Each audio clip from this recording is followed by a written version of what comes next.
Welcome back to another episode of Small Ball with Kenny Beecham. As I record this Thursday afternoon, we are down to our last three teams. And as you're watching or listening to this, we could be down to our last two. That is kind of insane. It feels like just yesterday, I was watching a game while putting together the desk that I am using right now. And I was watching the Pacers play against the New York Knicks in the Garden. And I was watching Tyrese Halliburton put up zero. Literally put up zero in the first week of the NBA season.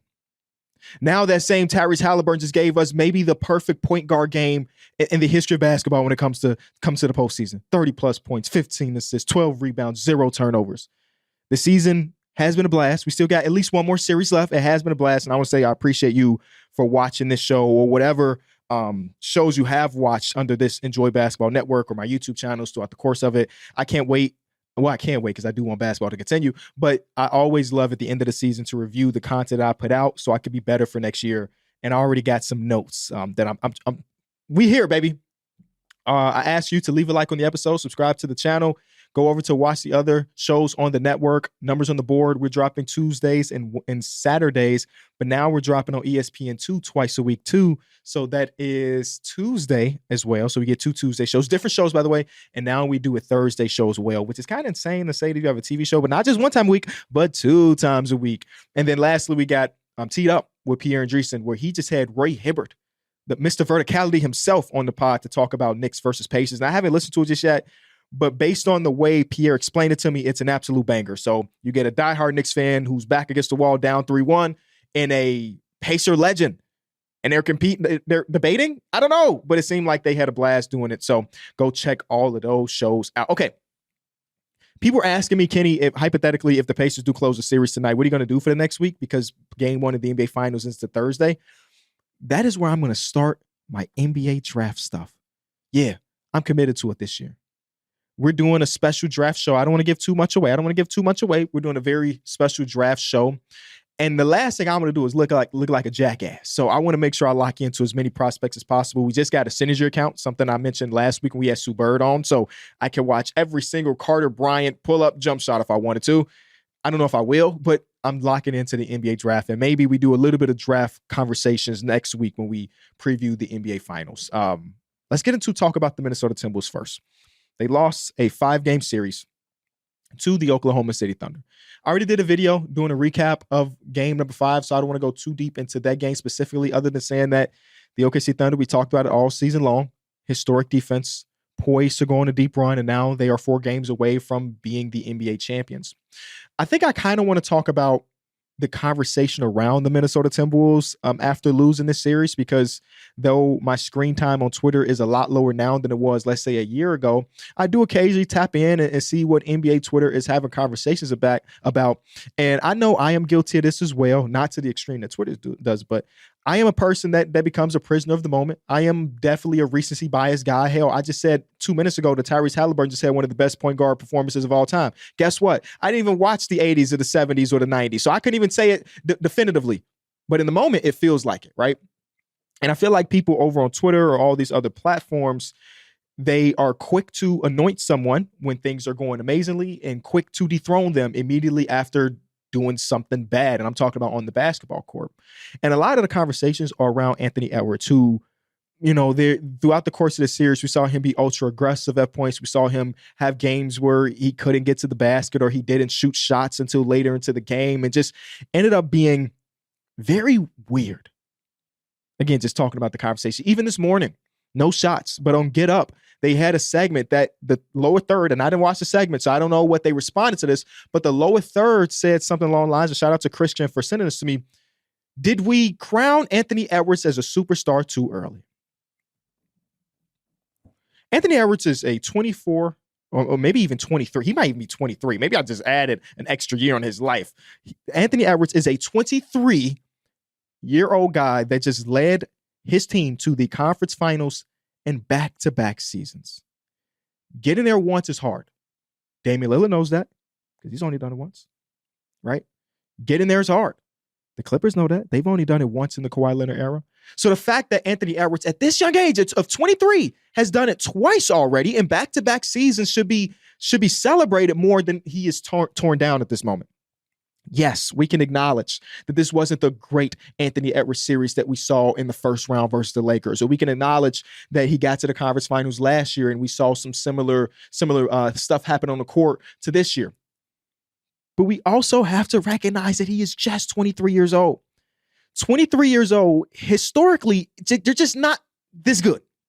Full stop. Historically, we just don't see 23-year-olds lead their team to the conference finals multiple times. And not just the conference finals in the league that we deem to be, or the conference that we deem to be the tougher of the two conferences.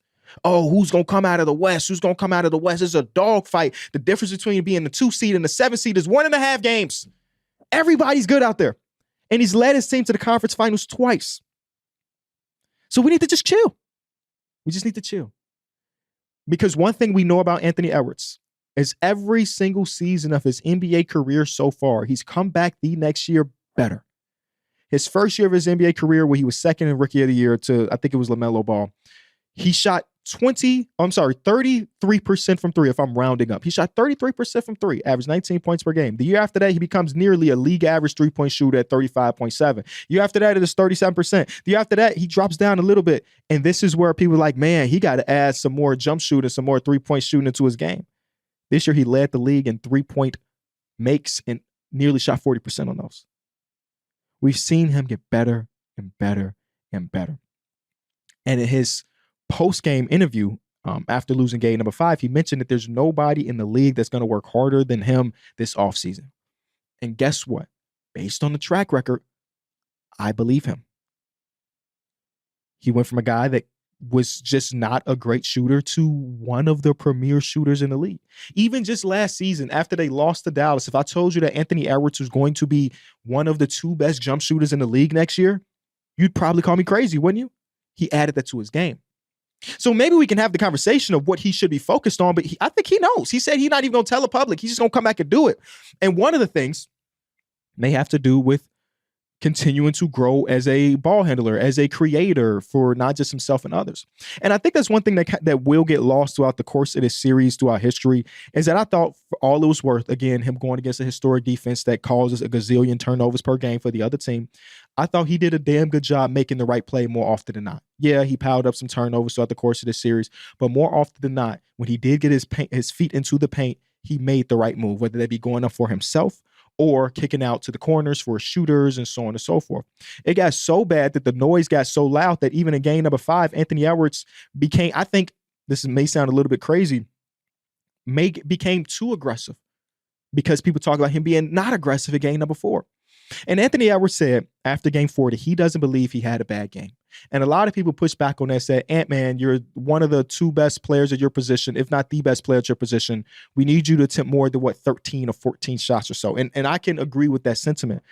But even then, considering how many open looks he got to his team and considering how much pressure he did put on that rim in that game, I don't know if I can look at it and say, damn, he had a bad game. Now, if you want to say it was underwhelming considering the circumstances, I can agree there, but bad? I don't know if I can get there. See, there are times in history where a player can have a good game or a solid game or an average game without the jump shot falling. On the opposite side of the conference finals, Tyrese Halliburton has had multiple games throughout this season, throughout his career, where you look at the final box score and say he has 12 points. But you look and say, damn, he was pretty damn good tonight. Now, Ant-Man is not in that tier of playmaker, obviously, but like it doesn't always have to be, oh, he shot 27% from the field. He shot 38% from the field, and that means that he had a bad game. One thing that has been on my mind a lot throughout the course of this series as we watch Anthony Edwards basically be the only ball handler on the team. Let's be real. Uncle Mike is 37 years old. He can add a little bit of value here or there, but he's not a guy that is facilitating like he would have been even just 3 years ago. Julius Randle was asked to be the secondary creator for the team. He got molded this entire series, and it made me rethink what the hell was going to happen this offseason with Julius Randle. After 2 great series where he even got Draymond Green to convince that he lost a series or lost a matchup, this series, I'm like, oh, snap. Do they even want to bring him back at that evaluation? I don't even know. So nobody else on this team is creating for others. Nobody else on this team do you trust to bring the ball up other than Anthony Edwards. It got me thinking about how we get to the point, and this is part of the evolution of basketball, and I don't even know if this is a good or bad thing, how players that we don't see as point guards or league guards or league elite facilitators, when they become so damn good, and Anthony Edwards is so damn good, it is easy for you as a guy that's curating the offense or building a team to say, hey, he's going to be that point guard, if you will. He's going to be our initiator. It has now happened with Anthony Edwards to various levels of success, obviously conference finals. It happened with Jason Tatum with, we got two guards in the team with Derek White and Drew Holiday, but the last two playoff runs, Tatum was basically playing the point guard position. And what we've seen is that teams have taken a step back and be like, we want to get there, but the player has to showcase to us that he could be the lead initiator. And Tatum has done a really good job of being able to do that, and Anthony Edwards is getting to that point. But it makes me wonder, I think that the OKC Thunder were just better. Right, full stop, just better. They have been better than every team this season. It's not a surprise to me that they're in the NBA Finals right now. But if I'm looking for next season where the Minnesota Timberwolves are trying to be back in the spot but hopefully have a different result, I think you have to think about adding another ball handler or creator alongside Anthony Edwards. Maybe, I got synergy now, so I can go look at this. But I'm thinking about when I was a kid or just younger or throughout my high school or whatever watching. I just feel like we didn't get this many non-point guards as primary ball handlers and facilitators. And I want to go back and look at that. I do want to go back and look at that, but we're seeing it more and more every single season. We're like, I wouldn't be surprised if next year we see this combination. And maybe we did see it this year because Jalen Suggs is out, where it's more like Paolo Banchero, you're now our point center, or Franz Wagner, y'all going to share these duties. And we did see a decent amount this year. We're going to have you guys share this duty as being the lead guy. On a lesser scale, like Tyler Hero in Miami has done it as well, where like you don't look over the course of Tyler Hero's career, you never thought of him as a point guard, but he's going to be our facilitator right now. And I don't know if that's a good or bad thing just yet, but I know in Anthony Edwards' case, at least at this point in his career, he would benefit a lot from just having another guy to take that pressure off as a ball handler. Tatum has grown into that role, and they happen to have the greatest like construction of role players where like they can supplement his deficiencies wherever they may be. But it's just something I'm thinking about a lot. I don't know how you can look at this Minnesota Timberwolves team and say that this wasn't a successful season. Obviously, you would have hoped to give more push to the OKC Thunder or win this series. But considering where you were at the beginning of the year, where right before training camp, you made a financial move to trade one of the greatest players in your franchise history. You made a financial move to get more creativity or more flexibility down the line, as Karl Anthony Towns is sometimes sticking it up in the opposite conference and making a ton of money over the next 3 years. You made a decision to trade away that guy for a role player and Dante DiVincenzo, and then a guy on an expiring contract, a good guy on an expiring contract, but nonetheless, a guy on the expiring. So you look at that, I think a lot of people, me included, was like, man, immediately as that trade happened, we're like, the Minnesota Timberwolves just went from a team that next year can win a championship to a team that probably won't be able to do it. And again, they didn't do it, so maybe we're right, maybe we're wrong. But given that, making it to the conference finals in the stacked conference is a good season. It's just a good season. Anthony Edwards' progression that we mentioned earlier. Jaden McDaniels being able to find himself as a put the ball on the floor occasionally, make the right play occasionally, and then make more than just corner three-point shots. That's a successful run for him as I think he's 24. You know, it's easy for us to kind of put a cap on some of these players because they come in so early, but Jaden McDaniels is still growing as a player. And I saw a lot of great things about him this season that, like, I'm excited to see what he does in this offseason to make him better next year, because you know what the defense is going to be. So if he continues to grow as an offensive player, it just adds more weapons to the team. One of the questions going into the offseason for them is, like, obviously what happens with Julius Randle, and I still don't know the answer to that, by the way. But I think the Rudy Gobert stuff is very interesting. Full stop. Just eye tests, so on and so forth. This was not a great playoff run for Rudy Gobert. Actually, it was a below average for him himself. And y'all know that a lot of people don't like his playoff runs throughout his career so far. He obviously had the Lakers game. That was one of the greatest, ridiculous games we'll see. But even in this series, I feel like he was kind of a nothing. And as I say that, I was sent a screenshot from the user, Know What Happened Was. And Rudy Gobert is always going to be an advanced stats darling, right? There are guys that are just like this. Now, some of these guys also have the counting stats to prove it, like Alex Caruso, always going to be an advanced stats darling because, well, he plays great defense and the defense is contagious, but Alex Caruso also has the 3 steals and 2 blocks to show you, like, oh, this guy's a great defender. Derek White was in this case for a long time, or like even before Derek White was who he is today, you would look at the advanced stats and be like, damn, his team was plus 16, have a 16 plus net rating when he's on the floor. That don't even sound right, but it is right. Rudy Gobert is in that tier of player as far as the advanced stats go. And I do also want to say before I read these stats that we're talking about a fucking 5-game sample size. But if this 5-game sample size, these numbers that we read also traverse the series before this and the series before that in the last 7 years, then maybe there's something. Listen, I know I'm known as a Rudy Gobert guy on Instagram and Twitter and stuff, and it's kind of become a meme and everything. Again, I recognize that he was not impactful in the way that you need him to be impactful. But the numbers say in the 131 minutes that he played in the Western Conference Finals, he had a net rating of a plus 3.9. And the 109 minutes that he was off the floor, the team had a net rating of a minus 16. So that is a almost 20-point swing. Interesting. OKC's offensive rating per 100 possessions. All of these stats are per 100 possessions. Against Minnesota in the Western Conference Finals, when Rudy Gobert was on, the OKC Thunder had an offensive rating of a 110.7 in, again, 131 minutes. When he was off, that offensive rating blossomed up to 128.4. Something's there, right? And then somebody replied to Mr. Know What Happened was saying like, yeah, man, it felt like Chet Holmgren was a lot better when Rudy Gobert was not on the floor. Here's Chet Holmgren's stats in the Western Conference Finals per 100 possessions. When Rudy Gobert was on the floor, we're talking about 24 points per 100 possessions, which is still pretty good on 55.7% true shooting.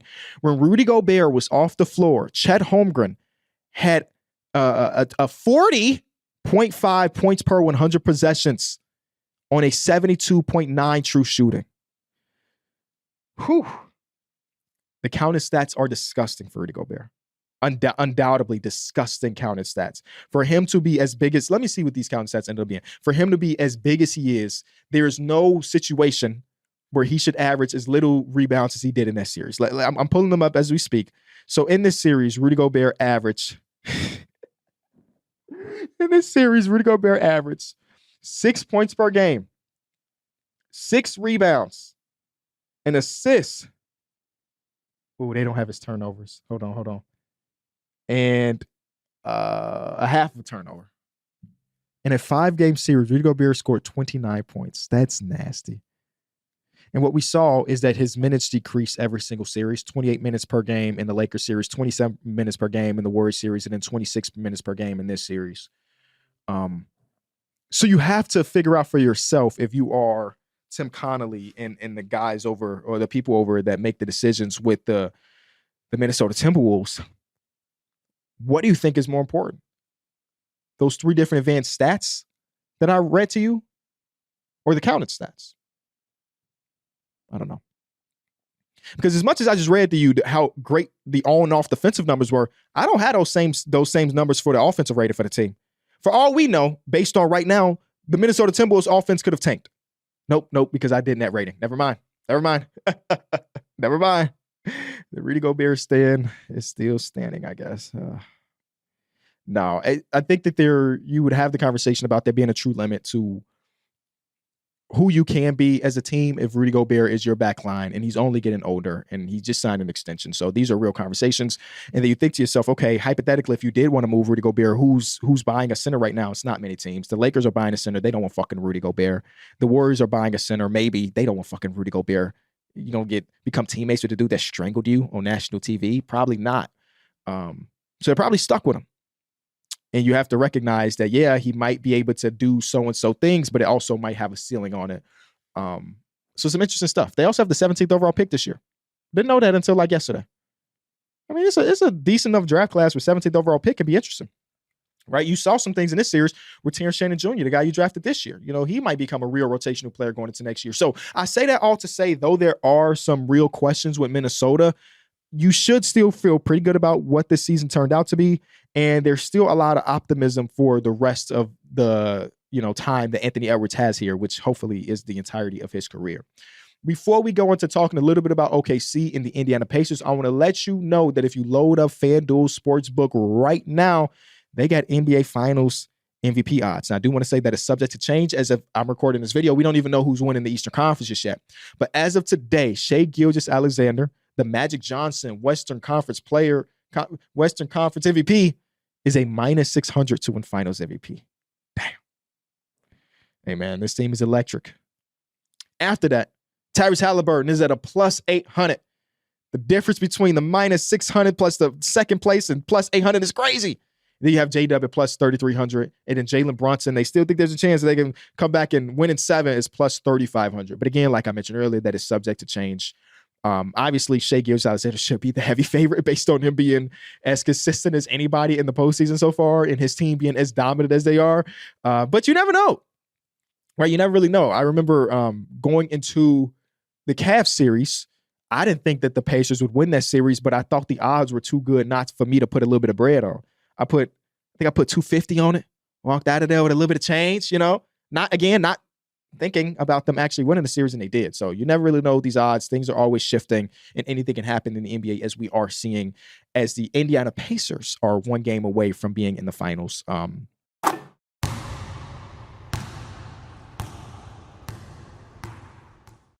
The NBA playoffs are underway, so don't miss your chance to bet on all the clutch shots and legendary performances with FanDuel, America's #1 sports book.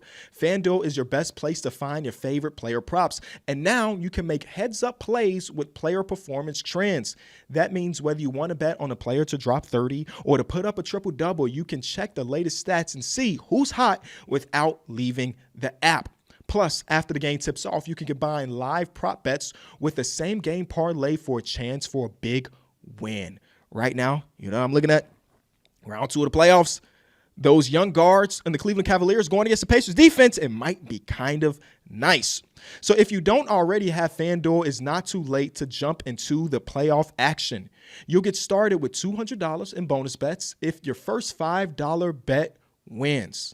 So just visit FanDuel.com/Kenny to join today. Make every moment more with FanDuel, official sports betting partner of the NBA.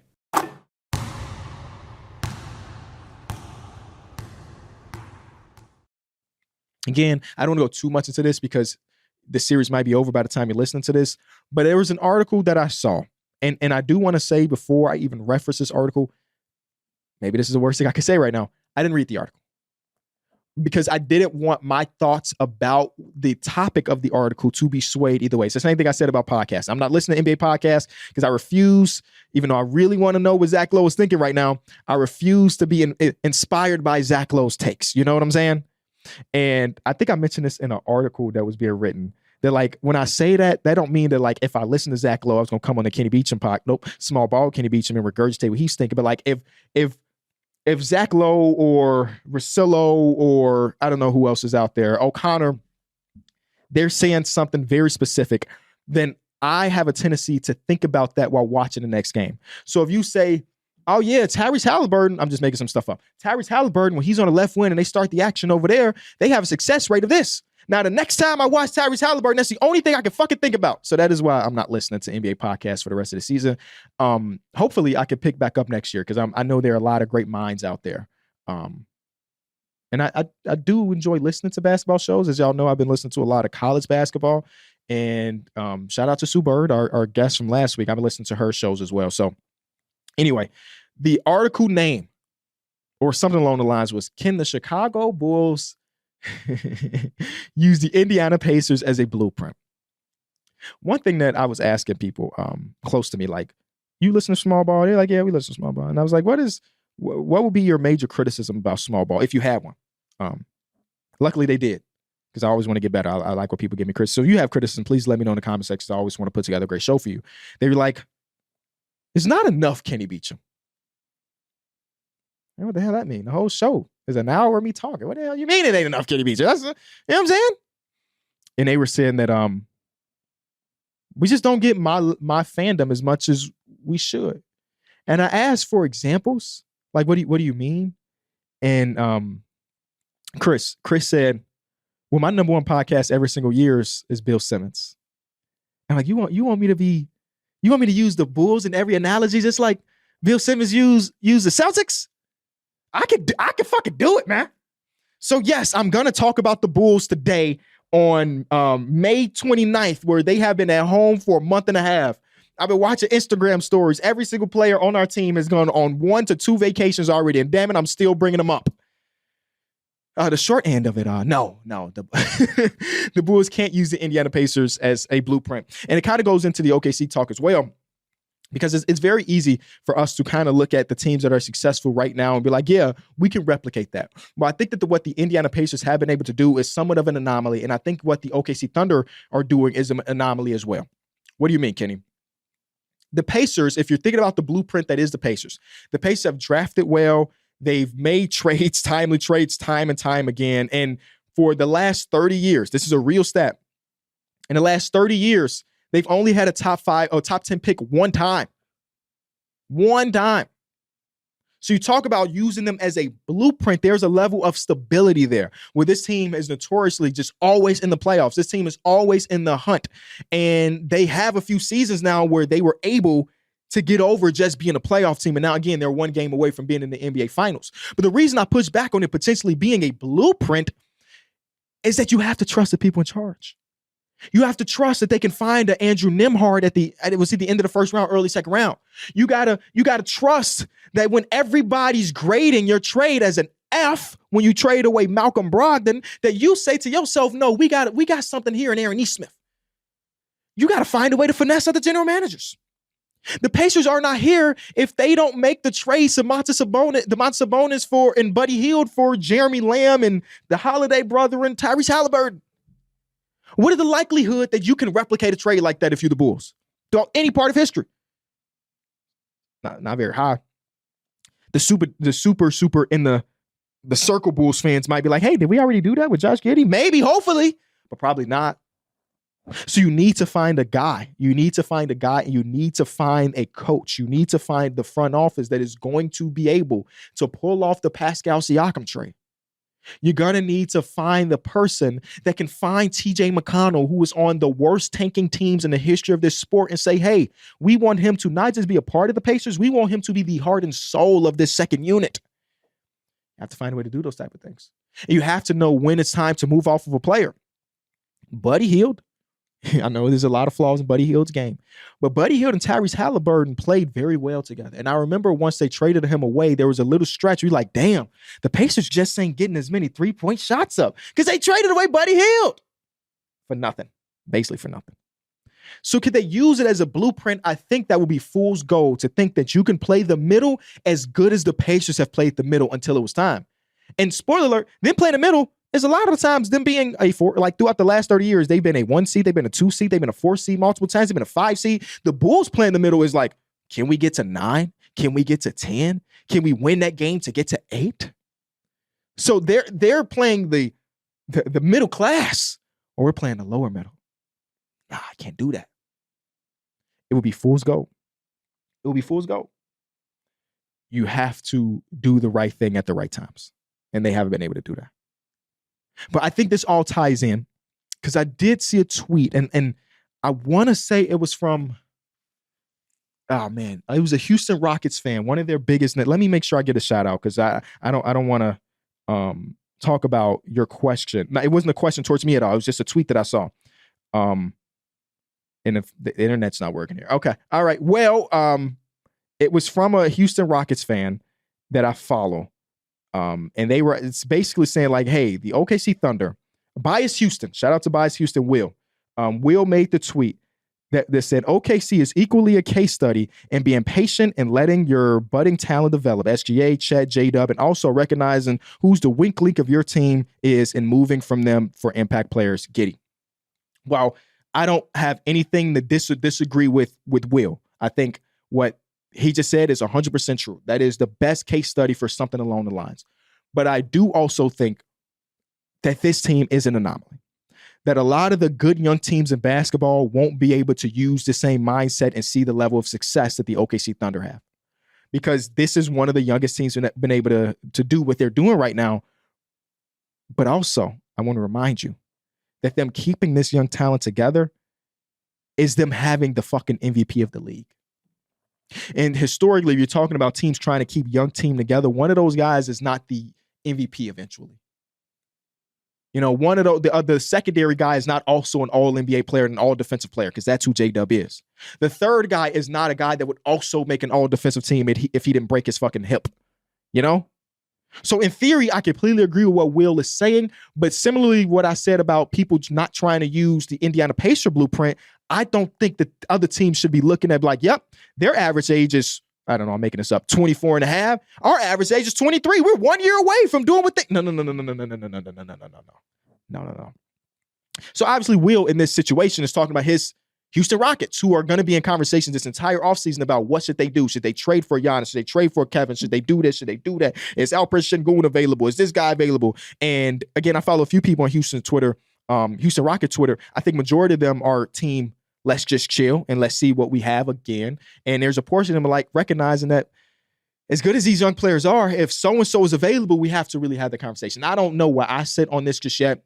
I don't know if I look at Alperen Sengun or Bari or Tari or even Amin, who's one of my favorite players in all of basketball, and think that they would ever be able to have the peak that is Shai Gilgeous-Alexander.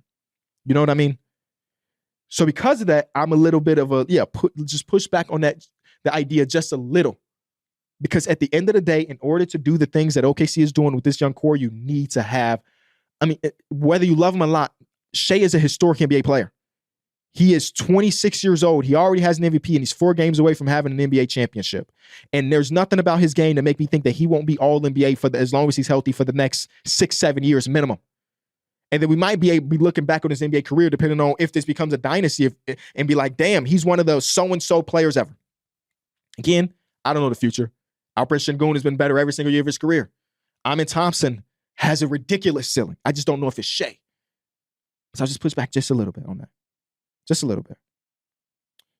I think it's also about being timely as well. And I think that's probably what Rockets fans would agree with, that even if we did want to move some of these younger players for somebody else, the time has to be right. The time has to be right. You don't want to do it too late, and you also don't want to do it too early. And that's why I'm so happy I don't have Stone's job, or I don't have the job of any guy that has to make these big decisions, because I think it's easy to live in the moment as well, right? Like, yeah, Reed Sheppard, 3rd overall pick. There's teams that will still be calling about Reed Sheppard. Reed Sheppard, this draft capital, Cam Whitmore, who can't play. Hell yeah, we can go get a guy. And be like, damn, that guy don't really impact our ceiling too much. You know, you go get a guy, and you turn out to be the goddamn Clippers. No shot at the Clippers. We got love for you. All right, let's bring our producer Greg. We ain't had 5 out in a little bit of time. He got some takes or questions. Let's see what he's thinking. Greg, how we feeling today, man? I'm good, Kenny.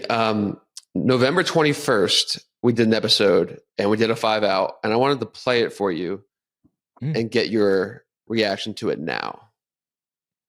I want you to react to this hot take. At the end of this season, we will consider SGA and Jalen Williams as a better duo than Jason Tatum and Jaylen Brown. Yeah, that's people use hot take very loosely, I think, in sports, right? That's a hot take. That's because the Jays, I want to remind you, Jason Tatum's like 3rd in scoring. Jaylen Brown's averaging like 25, and they're still one of the best teams in the league coming off a championship. That's a little bit too hot for me. And Jdub is one of them dudes that I've loved since my first summer league game of watching him. So that would be insane. The likelihood of it happening 1 through 10 is probably a 1.5. So there's a world in it. That's why it's a good hot take. But the Jays have just been doing it so consistently. And I mean, if they go back to back, it don't matter what SGA or Jdub do. I guess this would be the assumption that the Thunder do knock them out in the finals. And if that's the case, we all live in the moment, right? I love a hot take and a reactionary take. But honestly, I mean, yeah, if they win the finals, they can have that. They can wear that crown. But I still do got the Celtics as my favorite. So maybe that's why it's a little bit too far-fetched.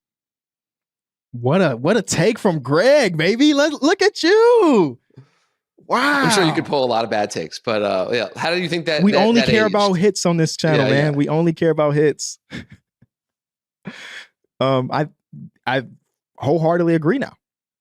I think that they are a better mesh. A good reactionary take. Isn't that what I said? A good reactionary take. I think Shai is better than Tatum. Is that what it comes down to? Like, is that really what distinguishes it? Yeah, because I think if you polled 50 people who's better, Jaylen Brown or Jdub, I'm sure you might get 50-50 splits. I think I lean closer to Jdub right now. But the gap, in my opinion, in Shai and Tatum, I'm leaning that way. I think just visually, like Tatum and Brown are bigger and stronger, and you think of them as two-way players, but Jdub and Shai are also big, long, two-way players. So I think I think the offense goes to Shea and Jdub, and then it probably is a conversation on defense as well. I mean, Jdub is all defense, right? Yeah, Jdub is all defense this season. Jaylen Brown has made an all defensive appearance, and I don't believe Tatum has either. They do have the luxury though that they play with also great player, and they're not bad defenders by any means. I think that people will hear me say they didn't make an all defensive team and assume that means that they're bad. But I think Dub is a better defender of like the full defense. Like I think that Jaylen Brown is still really good on ball, but he still at this age still falls asleep defensively when he's not on ball. I don't think Jdub has any of those questions on his defense, while again Jaylen Brown has that. And I think Tatum and Shea are similar where they're more complete as defensive players, but Tatum being bigger and being able to do like what he did in the finals last year is like, I'm going to be the back line of defense and protect the paint, but also I can switch on to your best player as well. So Tatum is still a really, really dope defender, even if he never made an all defensive team. But wow, I don't even remember having that conversation at all. So SGA and Jdub are the best duo in the NBA. Over LeBron and Luka. Yeah, there's a couple names that immediately came to mind. If we're talking about pure duos, I still got a lot of love for the Denver two. Mm-hmm. I still think that, they play off each other better than almost any two duo cast we can really put together. The Lakers obviously have the talent that makes them like, oh yeah, they're the best duo in basketball, but there's such a small sample size of those two guys together that it's hard for me to give them definitively it. Like we obviously can say that Luka Doncic is top 3 and LeBron is still top 10. So that probably just carries it by itself. But, there were question marks in their last series where I think it was game 4 or 5 where both Jdub, let me see if I can figure out which game this was. Both Jdub and Shai Gilgeous-Alexander both had amazing playmaking games. I think they both ended up with like nearly 10 assists. And one thing that was really intriguing was that in this is game for the people at home, game 6 where they lost to the Denver Nuggets. In this game, Dub has 10 assists and Shai has 6. So 16 combined assists between the two, and none of the 16 assists were to each other. And I was like, okay, that's interesting as far as like how they playing when they're on the court, right? Or is Shai creative for Dub? Is Dub creative for Shai? The answer had been no. And I didn't track the games after that or now in this conference finals where both of them were pretty damn electric.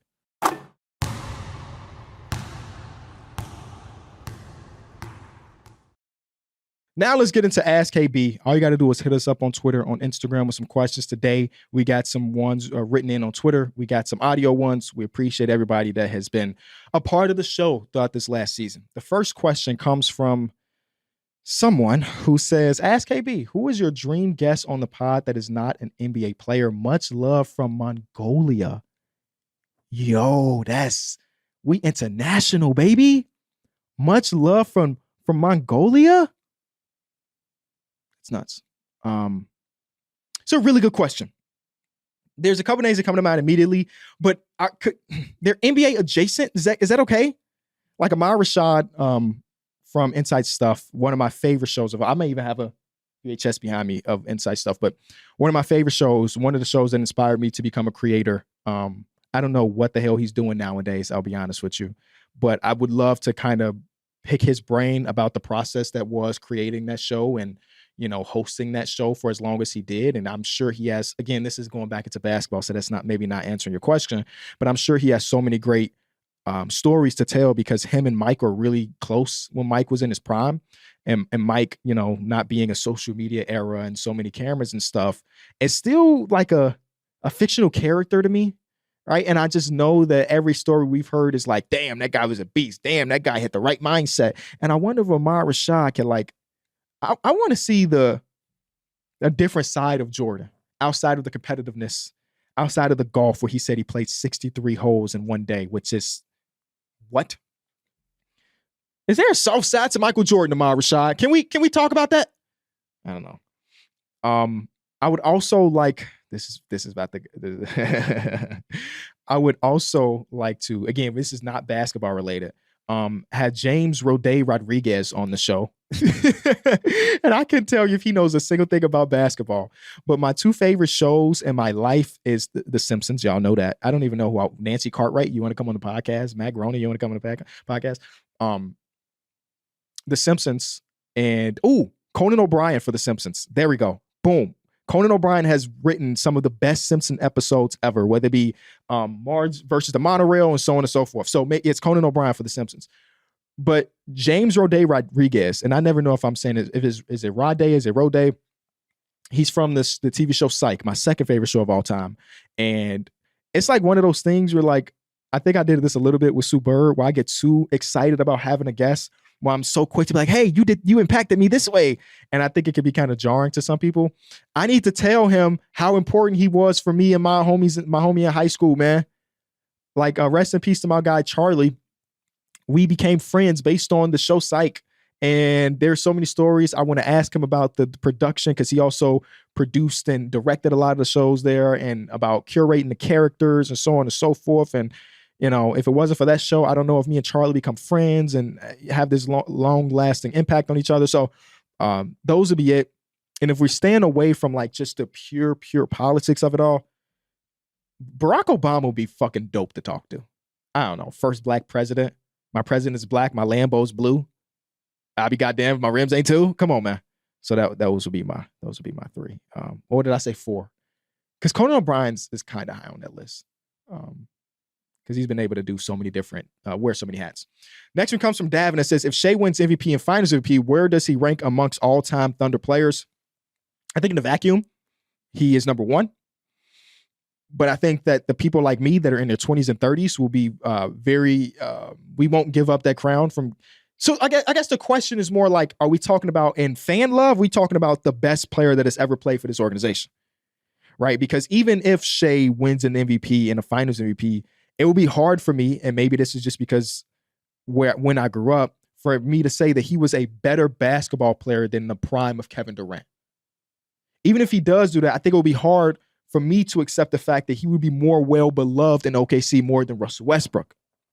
So I think the question has so many different tentacles, but if we're just talking about in a vacuum, the answer is yes, because nobody has been able to bring a championship to Oklahoma City. We obviously got Jack Sikma did it in franchise history, but not for OKC specifically. So just that alone will be like, yeah, these other guys were so great and we loved them all until we didn't, and they never did the thing. A lot of Kevin Durant questions coming up today and yesterday. And I don't know. Because you can't convince me, and I'm living in this fictional hypothetical world, that if Kevin Durant doesn't go to the Warriors in 2016, I think it's 2016, he doesn't go to the Warriors in the 2016 offseason, that if he goes back to OKC, that team wouldn't go on to eventually win one. I mean, I don't know. But like, it's obviously the history says he didn't win one, and that is enough to have takes about it. But that team was so well done, so well put together, and one game away from being in the finals again. If they run it back, I do believe that they may get it the next year. Unfortunately, he goes to the other team and then he gets his one, or he gets one of his two. But it's just a lot of conversation about Kevin Durant not being able to do it. And obviously, again, he didn't do it until he went to the Warriors, but the motherfucker was in the finals once, and he was one game away from the finals another time as well. So I don't know. Maybe I'm bugging. And maybe I just like to preserve the legacy of some of my favorite players. The last question, at least that I have, is from Negsy. What do you think is the most inspiring NBA story, the best come up? You have a picture of Jimmy Butler as your profile picture, so I will feel like I am inclined to say Jimmy Butler has one. I think, what is the guy that's coming into this year's draft? Oh, what is the guy's name? Cedric Coward. Cowherd? He was a D3 NBA player. D3. He might go in the lottery. If that ain't a come up, I don't know what is. So he's going to be high on that list eventually. I actually don't think about like the upbringings and stuff of players often. I mean, Bam Adebayo, I remember his story of him and his mom and family living in like, what is it? North Carolina, South Carolina. I think it was one of the Carolinas, and like they showed the picture of the trailer home that he's living in, and now that Bam has this super max contract. It's pretty dope story. Greg is saying Duncan Robinson, who also played JUCO and then got a big ass bag, and Giannis, obviously coming from Greece and selling the stuff on the side of the road and getting to America and everything and living the American dream. So there's so many feel good stories in hoops on both sides. So yeah, man, some good questions. Let's get into the audio questions. Hey there, big fan of the show. I've been listening for a long time, even from friends in Paris. So the question was, who's your favorite prospect in the draft and who would you pick at 12? I like that question. Like I mentioned at the top of the show, I am still trying to figure out exactly that, right? I'm still trying to figure out who's my favorite players in the draft. Historically, I've missed more than I hit, so take what I'm about to say with a grain of salt. And also, I have not watched enough film on a lot of people to have a real opinion, and maybe next week we do that a little bit more. You mentioned that you were from France. I do like Nsenge a little bit. I just don't know what to think of him as a player. And a lot of the times when I fall in love with a prospect, it usually is that this guy's a project. He showed flashes. I mean, Sekou Doumbouya was a guy I really liked. Yeah. So I am the opposite of what a good scout would be. But I was intrigued by the game that he had a few weeks back where he had like 21 points and so on and so forth. I read that some people view him more as a big man prospect versus a wing prospect. I think that was Sam Vecini. So I don't know just yet, but like, I think that if you are going to go 12, I keep seeing Colin Murray Boyles mocked to us, which I'm not against necessarily. The team spacing is already in question with Modest being, a wishy-washy shooter in his rookie season and his last year in the G League. Obviously, Josh Giddey shot a good percentage, but nobody's going to respect him as a shooter. And then Murray Boyles would just come in and also be a bad shooter. I do like Trey Johnson as a prospect. Obviously, he doesn't get to the basket as some of the other dudes in this draft class, but him as a pure shooter and him as a pure scorer is pretty cool to see.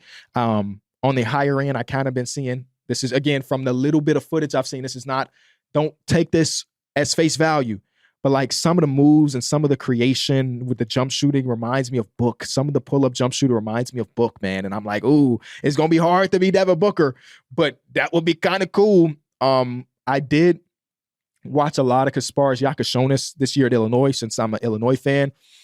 I don't know how to feel about him at the NBA level just yet. And you ask it for 12, so I don't think we even think about that too much. Carter Bryant was a guy that I started to like. I hit their group chat like 2 weeks ago. Like, Carter Bryant was a guy that's projected to go in the second round. Then I eventually saw him in the 20s, and then I saw him in the damn lottery. I'm like, how much can a player jump in just a 2-week span? And Carter Bryant right now is mocked to a lot of different places. But I could see him being like, I think it was, oh my God, I'm drawing a blank on his name. Oh my God, what is his name? I'm going to Google it. Sorry, guys. I know we're doing a lot of Googling today, but I'm very, okay. Chris Vernon. Sorry, Chris. I got love for you. He had this thing years ago. I don't know if he still does it, that he calls the can't miss prospects. These are not the guys that is going to go on to win MVPs and so on and so forth. But in his mind, these are the dudes that will be in the league for a long time. That's how I kind of see Carter Bryant. That regardless if he turns to Josh Hart 2.0 or so on and so forth, he's going to be in the NBA for a long time.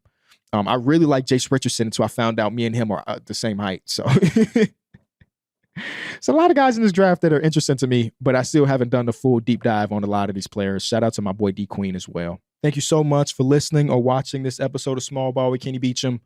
If you enjoyed it, leave it a like, subscribe. And what I said earlier in the show, I'm very honest, and I feel that way where I want you to comment down below ways we can make the show better. Again, gearing up for season 3 of this show and different. We're not changing the name again, damn it. Season 3 of the show, I want to continue to get better and better. We had some goals at the beginning of the year of bringing on guests every other week or so. That kind of fell through and it became more of a solo show. So that's something I'm kind of thinking about for year 3. But I'm always open to becoming better at this craft. I don't take anything for granted. So the people that are watching and listening, trust, I really do appreciate you. And I will see y'all next week because we're going to the NBA Finals. Is that nuts to anybody else? Going to the finals. I'll see y'all there. Peace.